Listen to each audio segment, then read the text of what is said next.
Hey there, my name is Rachel Kalaki. I'm Annie. And I'm Shelby. And welcome to the Magdala Podcast. We know from experience that pornography, masturbation, and other sexual addictions are not just a guy problem. The need for women to be accompanied in their journey toward healing from addiction has gone sorely unmet, and that's why we're here.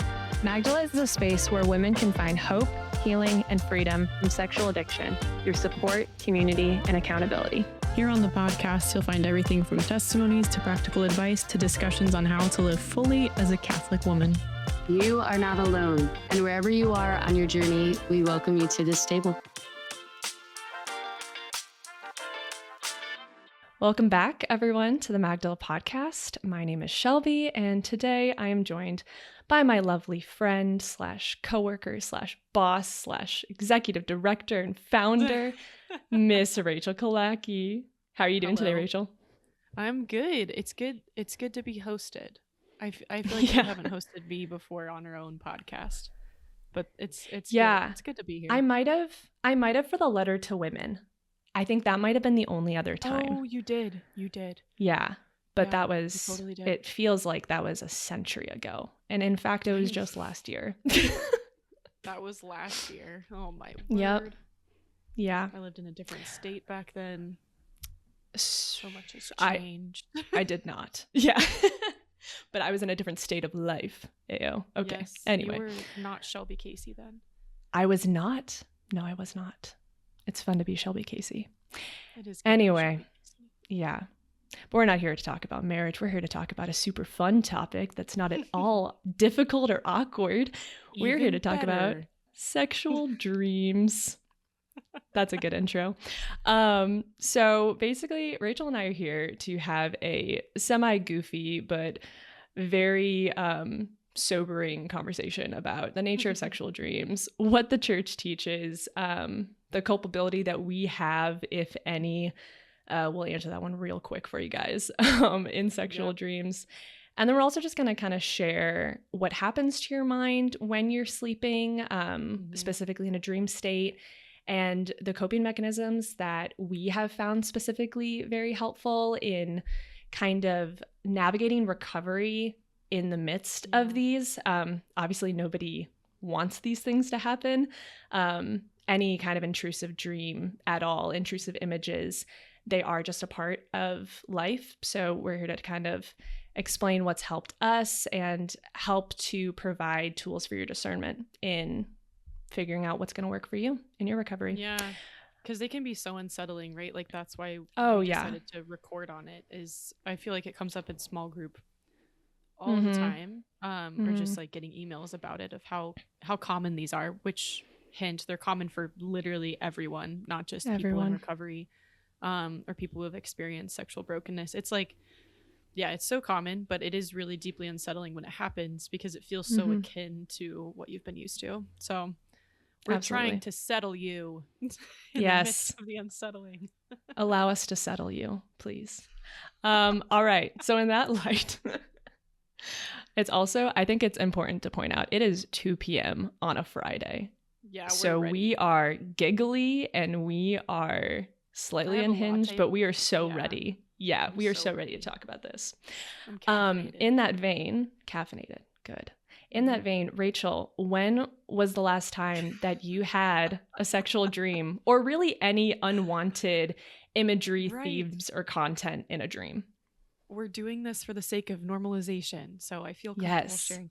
I feel like I have them every single month, typically around ovulation, like really jarring ones, like very vivid sexual dreams and kind of just vivid dreams in general. But I notice they typically are around ovulation for me. When I'm pregnant, all bets are off. I don't know. Like it's just all over the place. The right? cycle's doing its own thing. Your hormones are nuts. But yeah, so ovulation was, week and a half ago. So there you go. There's that timeline. But I notice it usually around then. That's great. Yep. And I'm not going to tell anyone. I'm not going to tell anyone when we're recording this so that they don't get attuned to your cycle. And that's me caring for you as a friend. Thank you. I don't really want anybody thinking about the fact. It's like, Rachel's in her ovulatory phase. Let's just, we'll keep that to ourselves. And, our team discussions center around that. This is a safe space. This is absolutely a safe space. What about ovulation you? makes When a ton of was the last sense. time? Yeah. So here's the thing with me. I am unfortunately a very vivid dreamer. It's rare. Yep. Yeah, it's rare that I sleep and don't remember at least one of my dreams, which I know is an uncommon. For your memory, though. That's yeah. I know. Yeah. It is great. It is a blessing because I've had a lot of beautiful dreams. And I've had like even some dreams that have like fed into prayer and stuff, but it's also on the flip side, like it has the capacity for, when it comes to sexual dreams, that's kind of hard. Yeah. Right. Yeah. So, last time I had a sexual dream, I can't really remember. I do know that since getting married, a lot of it has centered around like my husband, which I don't even like it when that happens, because it's like, yeah, it's not. Yeah. And a lot of the times I think this is just speaking personally, sexual dreams are, they're kind of bizarre in nature and they're meant to be jarring. Yep. I remember a couple of, I'll say romantic dreams, not necessarily sexual in nature, but I would have some romantic dreams about like friends in college and I would wake up just so confused. I was like, where did my mind get that? Well, that's I think the piece that is disconcerting for people or unsettling is the word we were using earlier, is like, no matter who it's featuring, there is this feeling with dreams of like, I must have come up with this, or this desire must be resting somewhere in my self-conscious. That's what we think, right? Yep. Like, or subconscious. Whoops. It's 2 p.m. on a Friday. Somewhere in my subconscious, like these thoughts or desires are residing and they're coming out in my dreams because they're repressed. And I think it's really important as we're talking about this to recognize like that's not the case. You did some great kind of research on what's happening in our minds during our dreams, and that like, yeah, certainly we are processing things in our subconscious, but that does not mean there's a direct correlation between what's happening in your dreams and your own desires. And I think that's really, really important. Yeah, exactly. It's really a very Freudian mindset of like your dreams must be connected to your desires. Totally. And it's kind of nice that we have had a lot of dream studies and a lot of research in this area, because both psychological and scientific, it's just we can actually see what the brain is doing. And then because we see what the brain is doing at different stages in sleep, we know that it can't just be desire. Like it has to be your environment. It has to be the memories that you intook, the images that you intook that day, or even like a month prior, and that plays a lot into culpability too, which we'll talk about. But yeah, they really are just so common. And I would even pair like nightmares into this when we start talking about coping skills. Totally. Like any intrusive dreams or imagery that you have while you're dreaming can really be taken to, I mean, it can impact your recovery and it can impact just your mental state in general, But yeah, I think we'll move on to the research unless you had anything else to share. I think another important piece of this is that especially in men too, sexual dreams can be almost like a biological necessity, because wet dreams can also be, I'll say wet dreams can be a biological necessity because there's basically like a replenishing of sperm supply, like getting rid of old sperm and then generating new, which women obviously don't have the same biological need. But I think there's also like an interesting piece here of like wet dreams not necessarily being tied to sexuality at all. Like that can be an experience of like your body reacting in a particular way to something that isn't even sexual in nature in your dreams, and that can be also disturbing. But I think it also can be a freeing fact of like sometimes these like biological experiences or these physiological experiences actually kind of get I don't want to say like like they're not necessarily paired always with your sexuality in a dream state. Yeah. So they can get misconstrued very easily. And I do really feel for men in this stage, especially going through puberty, these young boys, and it's often such a part of of shame, you know, because their body reacts in a way that they're not prepared to handle, or really they don't have any control over it, you know? And in the female side, that can be equated to, you know, like waking up from any kind of intrusive dream or any dream at all, even if it's romantic and completely innocent, and you wake up aroused, you know, and like you get temptation as a result of it. So basically sexual dreams are normal and they shouldn't be a point of shame. And we're going to kind of talk about why that's the case. Yeah. So some of the research we did some psychological research, and we also obviously looked into the teachings of the Catholic Church. But something we found in our research was that dreams are not just a result of your memories, the result of your emotions and your sensory stimulation, which I think is hugely important. Because like if you have ever had the experience of like you're really hot at night, so you have a dream about being somewhere hot, like you experience heat in your dream, or you have some kind of like cramping in your leg or anything like that, and then you experience the cause of that or the perceived cause of that within a dream state. Those are both examples of your sensory stimulation, the things your body is feeling in its environment while you sleep, having an effect on your dream.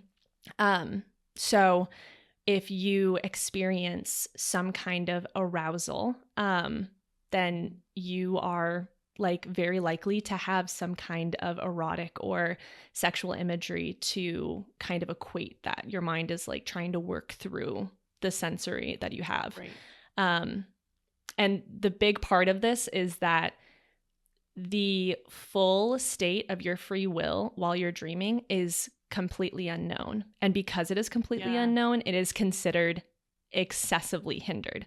I mean, when was the last time you had full control over what you were dreaming in a dream? Or like even went to bed with the thought of, when I go to sleep tonight, I'm going to dream about this specifically.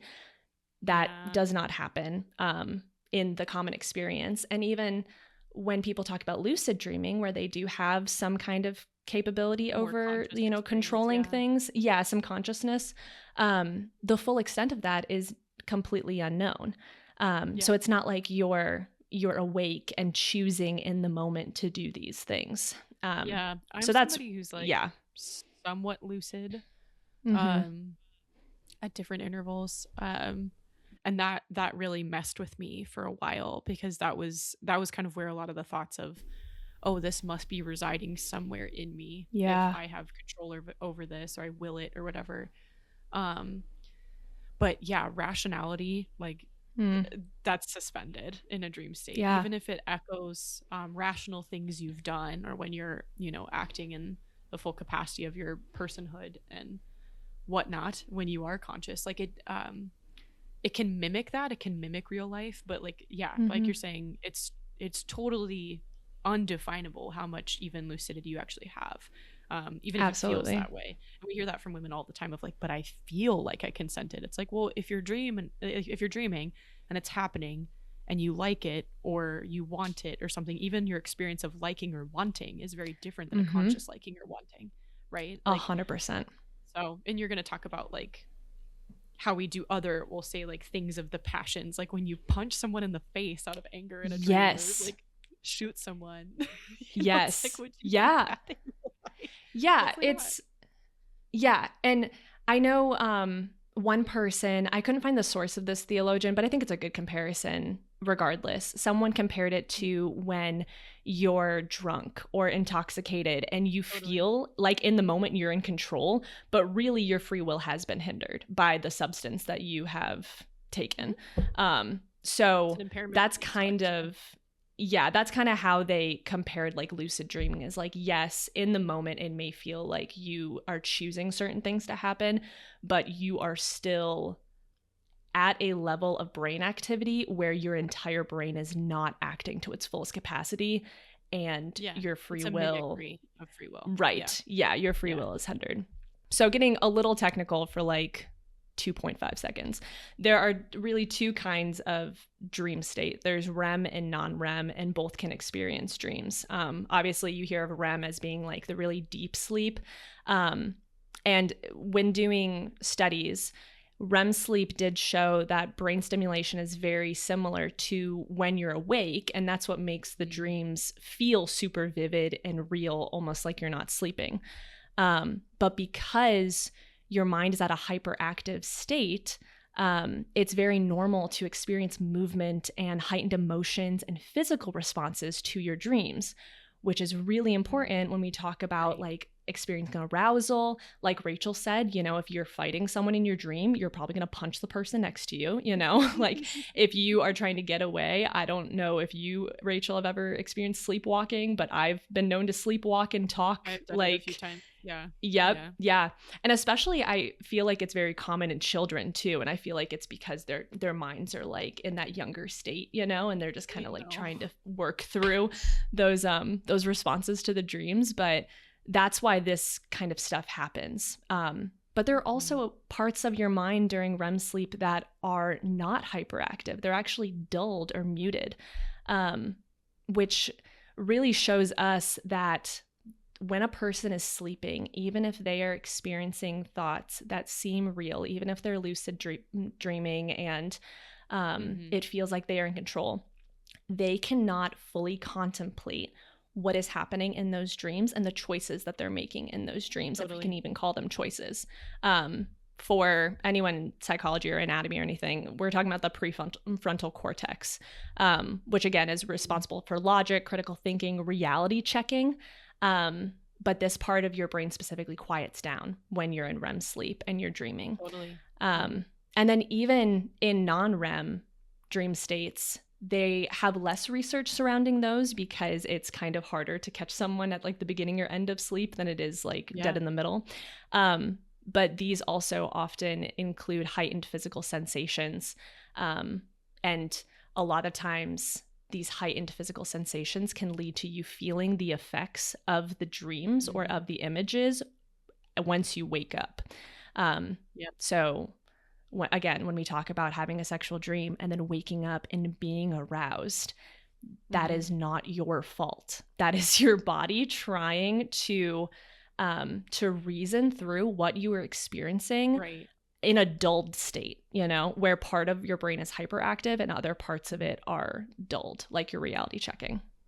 Yeah, I think, and this kind of comes back to like an original conversation that I feel like we revisit in our content a lot, is that like arousal is not sinful. And I think we've been sort of conditioned to believe that it is, because it has a setting where it's fitting. Like that's the difficulty, is that there's a setting in which this is fitting and this is a good, and like at the service of a greater good. But I think what's difficult is that like that can translate to outside of this setting, you know, it's entirely sinful. And that's not true at all. It's like the voluntary seeking it out and then like voluntarily seeking it out to orgasm is outside of the proper context of marriage. That's where, you know, we get into immoral territory. But it, like, I think that we've been conditioned to believe that our truly physiological reaction to something that is often involuntary, or at least semi, you know, like it's confusing. We've been taught that that's sinful, and I think that can be really difficult, especially in recovery, when you're trying to figure all of that out. And like, when did I voluntarily seek it out? When did it just happen to me? And yeah, that can be really freaky. But yeah, it's really the frustration of the human experience, is that we're body and soul and mind. So like sometimes our mind triggers our body to do certain things, but sometimes our body does things involuntary, just like you were saying, that our mind does not consent to. And in those moments, it's really hard to draw the line between, did I put my mind to sleep for this? Did I like subconsciously want this? Just kind of like going back to the Freudian mentality of like, we're not responsible for our subconscious. We're like responsible for the things that are known to us and the things that we can freely choose. And that's really what the Catholic Church will focus on when it's giving its stance on sexual dreams and culpability. Definitely. So shifting gears a little bit, obviously, to church teaching, we find the majority of this from Aquinas. Specifically, it's in his Summa, question 154, Article 5. But he's very blunt about this section. It's specifically from the male lens with wet dreams, like Rachel mentioned. He refers to it as nocturnal pollutions, which is a very fancy way to say wet dreams. But he just he flat out says in of itself, it is not of the character of sin. Yep. And he, again, says this because it is in the absence. It is in the absence of reason's judgment, of free will. So when we're sleeping, we cannot choose to do any of this stuff. And therefore, we don't have any culpability in it. Yeah. This is one of the areas where obviously Thomas is the angelic doctor for many reasons. It is the universal philosophy of the church for many reasons. But I do think this is one area where he was just such a lion, was giving us a really, really, really thorough treatment of culpability. And I don't think we always have an appreciation for what the landscape of morality and moral discussions looked like prior to him. And I was doing a little research myself beforehand, because I was like, where did he, on sexuality specifically, where did Aquinas kind of derive some of this from? And I think it was Abelard on sexuality specifically, but Abelard also had some really complicated ideas. But he was huge on just kind of delineating moral culpability, and sort of a beginner, or like not a beginner. He was one of the founders, I think, of the more fine-tuned ideas of moral culpability that we have now because of Thomas. But when you look at Abelard's life, I mean, he had like a very notorious like love affair with one of his students, like ended up being like publicly castrated. It's like a very intense story, right? Abelard was kind of crazy, but it's interesting. I don't know. I find it really interesting to look at these moral theologians' lives of like, okay, like they got it. Like I think, and especially Thomas, I think we kind of put him on a pedestal, but it's like this man understood a lot more than he's given credit for from a personal standpoint, and so did Abelard. That's all. That's my little sidebar on Abelard, who was a very sexual being. Okay, that's it.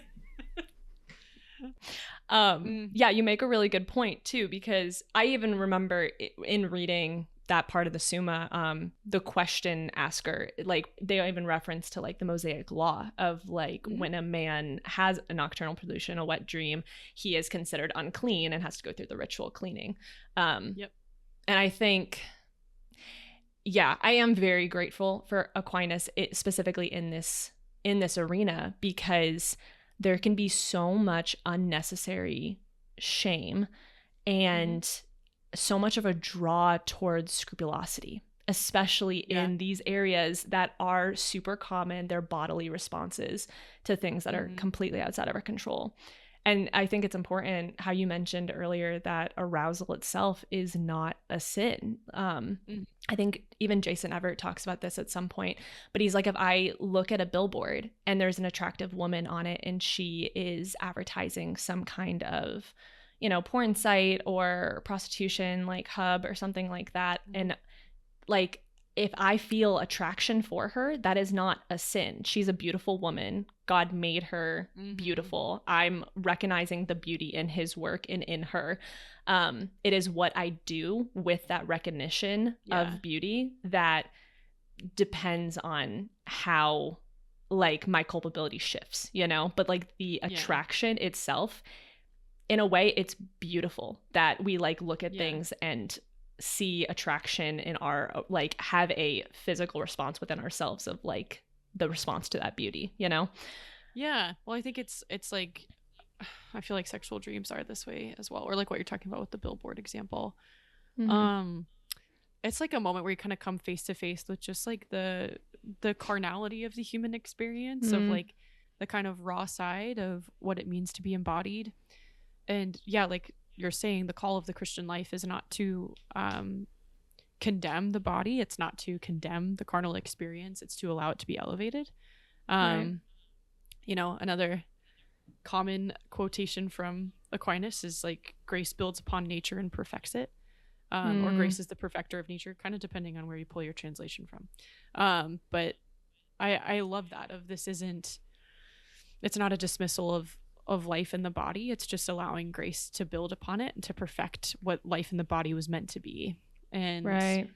I do think, I think dreams, nocturnal pollutions, if you will, can be a real like confrontation with that of like, right, what it means to be human and the difficulty, the challenge of that. But also like, I think there's a chance to treat it with some levity, which maybe this is where we get into what's helpful for both of us.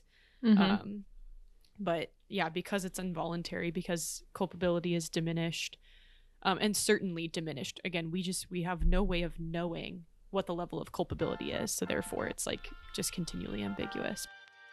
The Magdala podcast is sponsored by the Catholic Theology Show, presented by Ave Maria University. The Catholic Theology Show covers themes such as the value of a Catholic higher education, religious liberty, how to pray, the philosophies of St. Thomas Aquinas, and more. Stream episodes on Apple Podcasts and Spotify, and learn more by visiting the link below. I would love to hear what helps you kind of treat these with like a spirit of lightheartedness, of like, well, this is part of being human.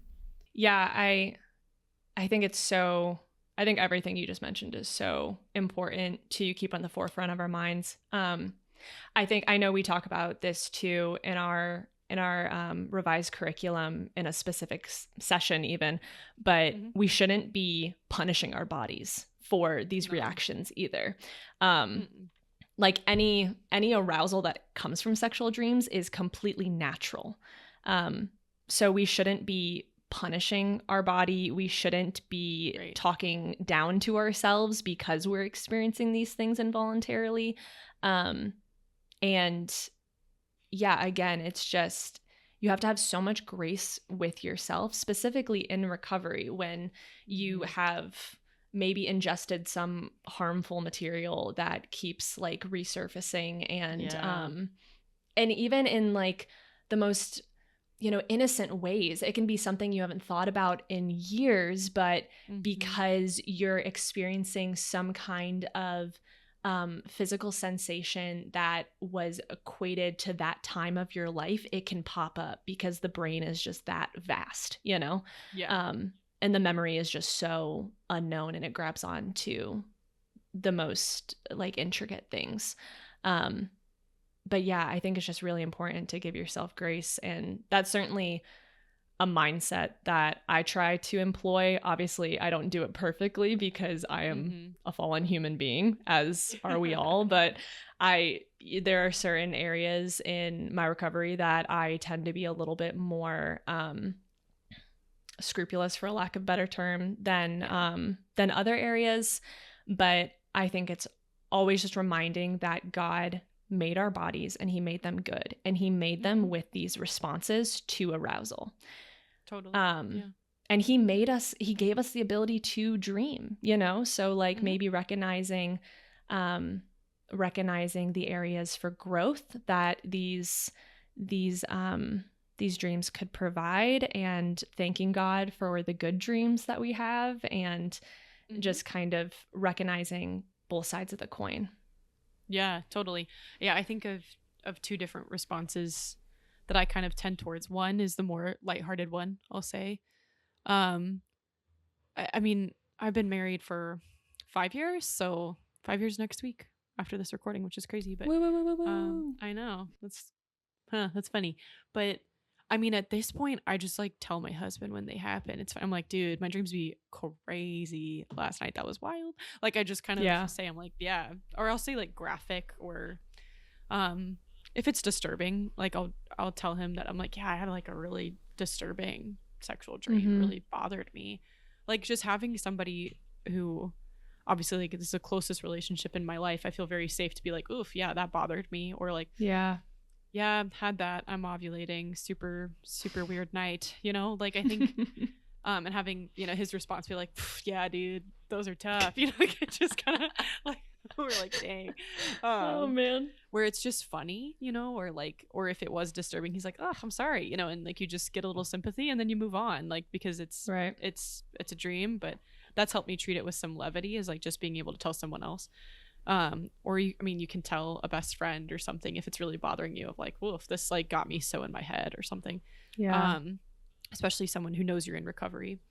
I think the other one is that I think these experiences can be taken to prayer, especially as they are sort of a test of our reaction to ourselves. So it's not like I'm gonna take my sex dreams to Jesus, right? Which, I mean, if you want to do that, that's great, go for it.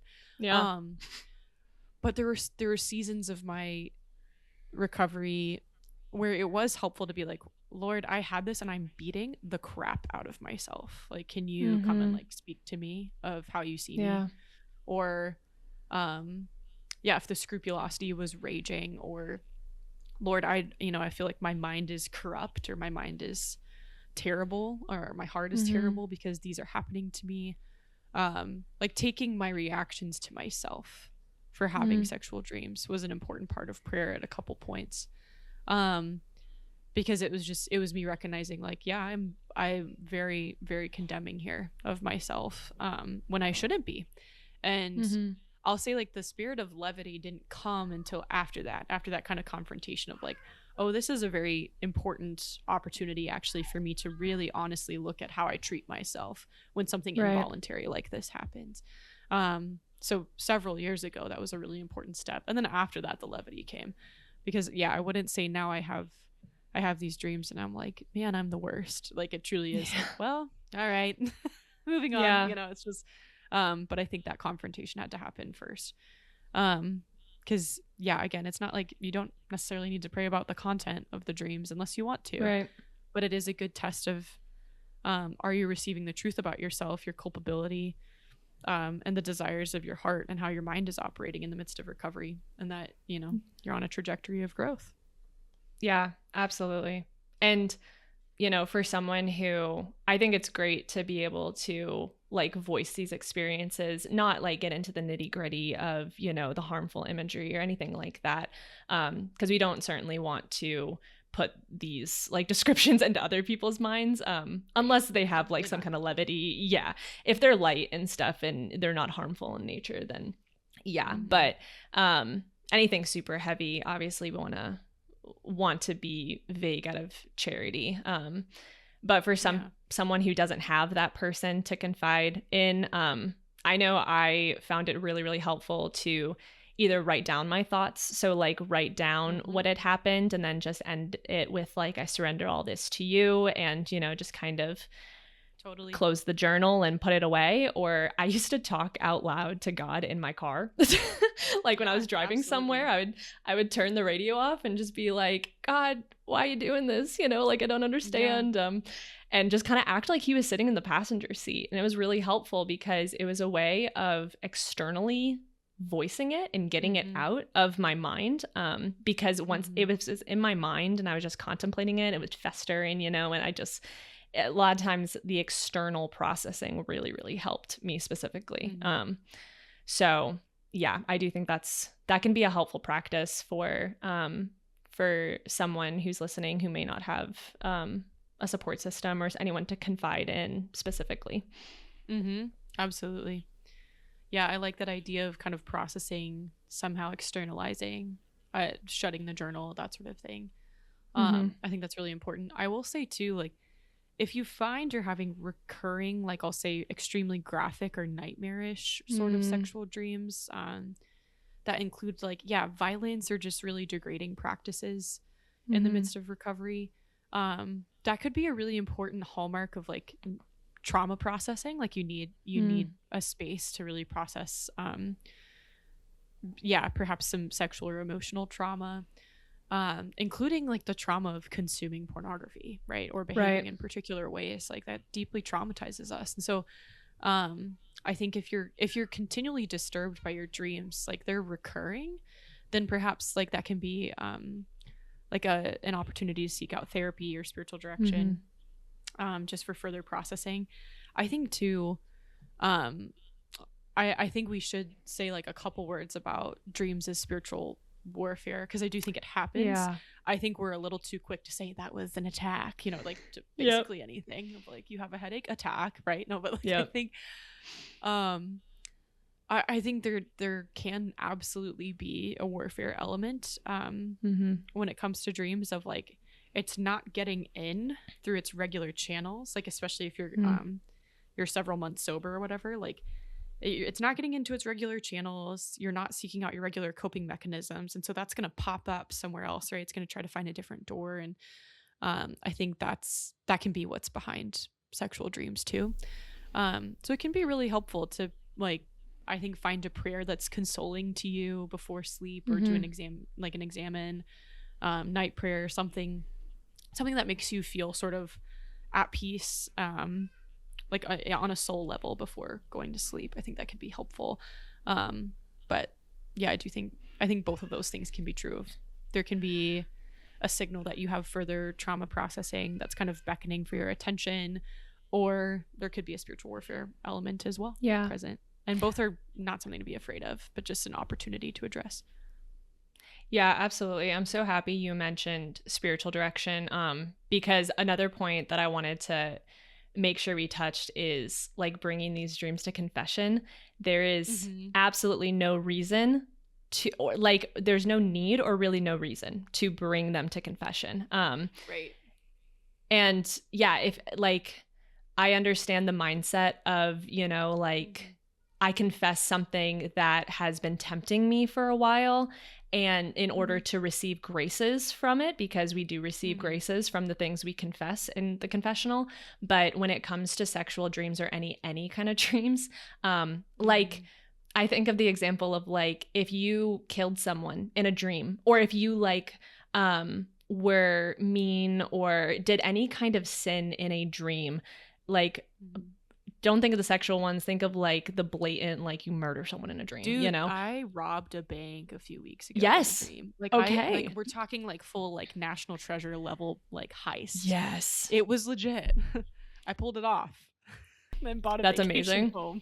But catch Rachel in the next Ocean's movie. Oh my gosh, no, but that's literally what it was. It felt so cool. Anyway, but yeah, yes, just an example. Keep going. Yeah, like Rachel is in no way culpable. She should not feel guilty for robbing that bank.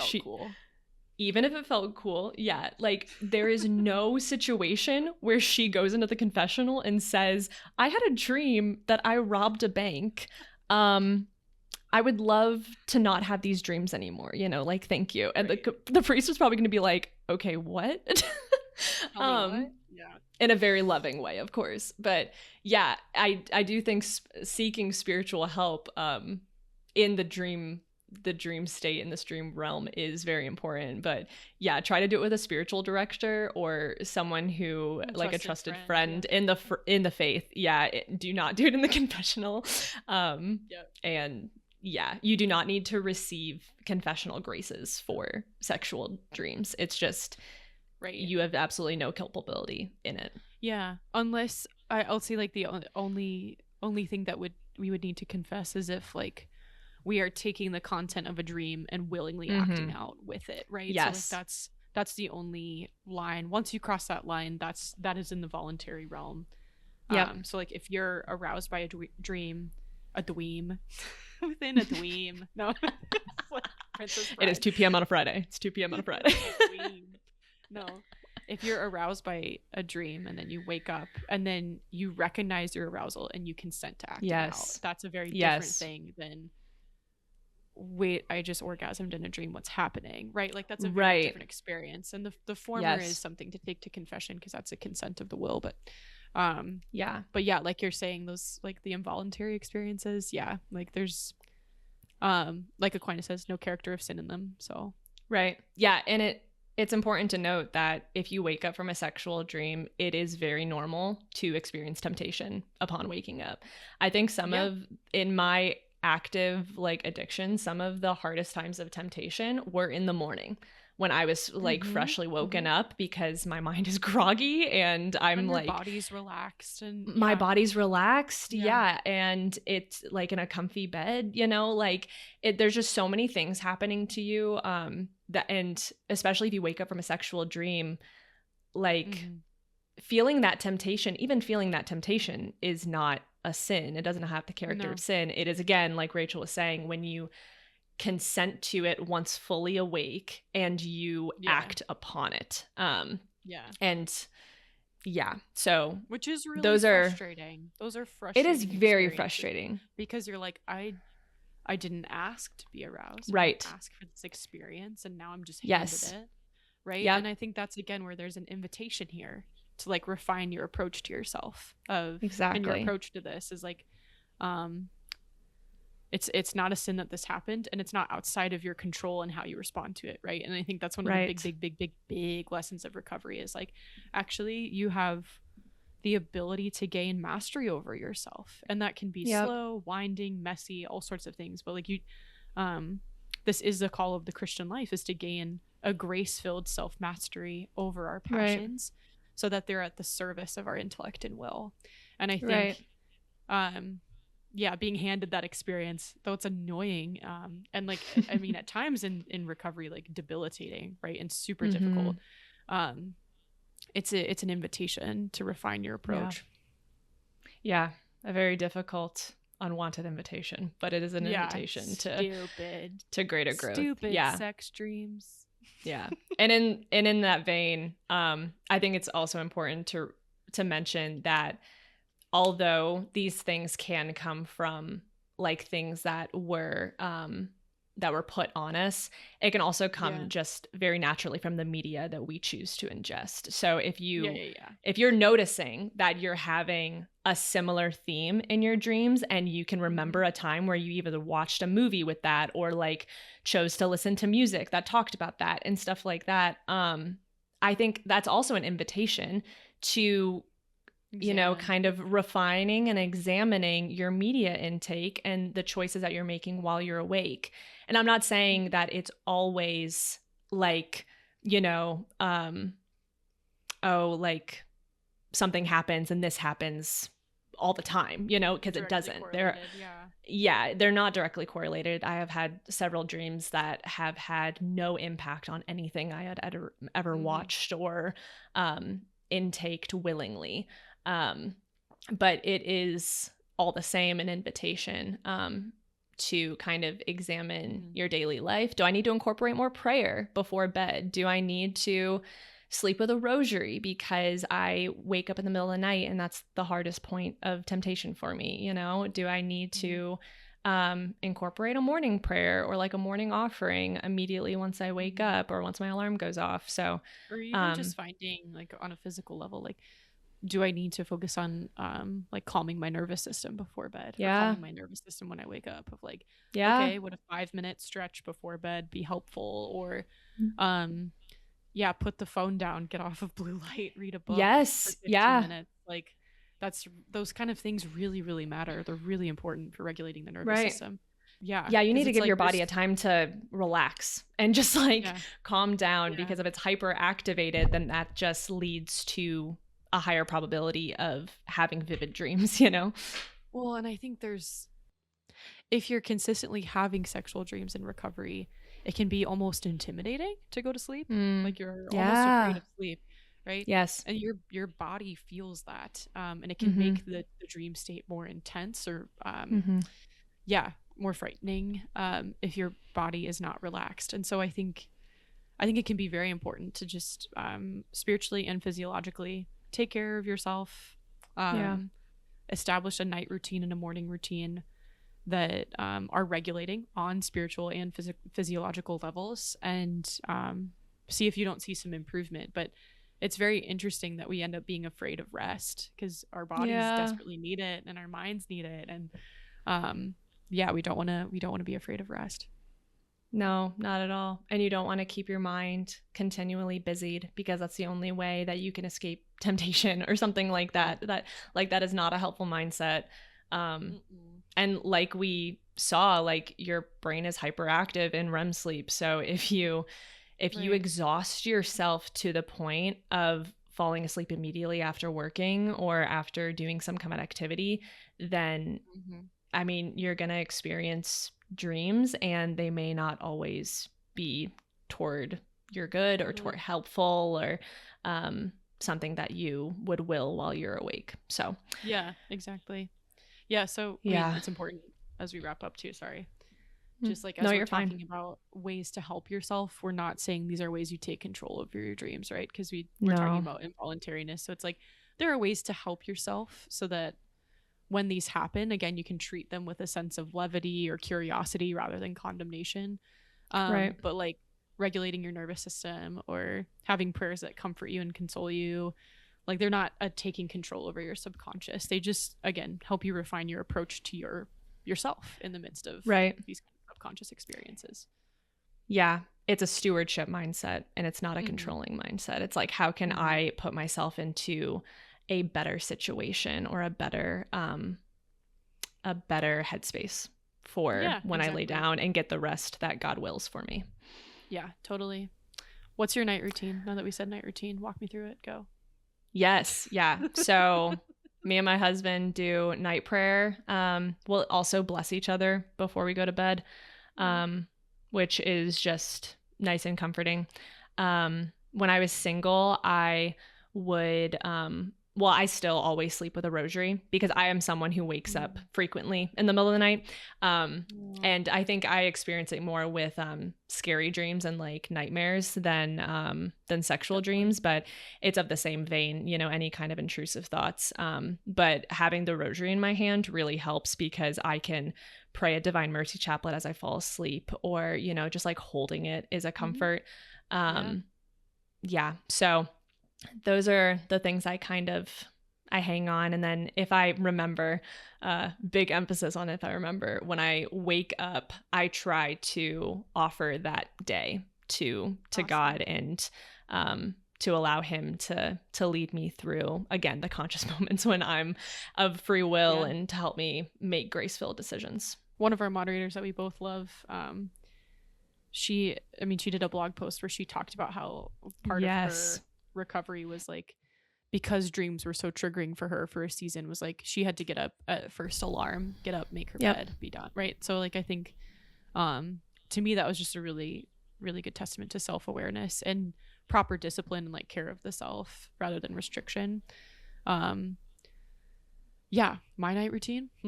So I'm big on like getting off of screens, ideally 2 hours before I'm trying to go to sleep. Sometimes it's an hour, but I just try to do like no blue light before getting into bed. Typically I will do the sauna, which you guys make fun of me for, but that is like, Rachel's a big sauna girly. I love my sauna so much. Yeah, I do like sauna, cold shower, and then I usually read. My husband and I are big readers, so we usually read. I'll read for probably half an hour before going to sleep every night. Nice. And it's like fiction, because I have a pretty rigorous reading schedule, so it has to be fiction at night to just kind of like relax my mind, get me ready for bed. And then usually we like try to say a quick prayer and then go to sleep. But that I started shifting my mindset away from I guess like arming myself for sleep. Like there were many reasons in my life why sleep was not something I totally welcomed. And then over the past few years, I've kind of become just more and more like, I think when I had kids, I was like, I have to sleep, right? And so I just started really looking forward to going to sleep, looking forward to bedtime, and creating a routine that made me feel like settled and ready for it. And it's been a huge blessing. So 10 out of 10, recommend the sauna for night That's routine. awesome. If you've learned anything this podcast episode, podcast episode, I love the sauna. Yeah, sooner or later we're gonna become endorsed by the sauna, I'm sure. Yeah, the sauna, the only one. Yes, ever. Yes, the sauna. No, Yep. Hey, if they want to sponsor me and send me an even better one, all about it. Just any sauna. There you go. Anywhere, ever. There you go. Oh gosh. Well, Rachel, thanks for talking through this very fun not at all awkward topic with me at 2 p.m. on a Friday. I think we had fun. We By did. golly, absolutely. Anytime. Awesome. Well, we hope you guys found this helpful.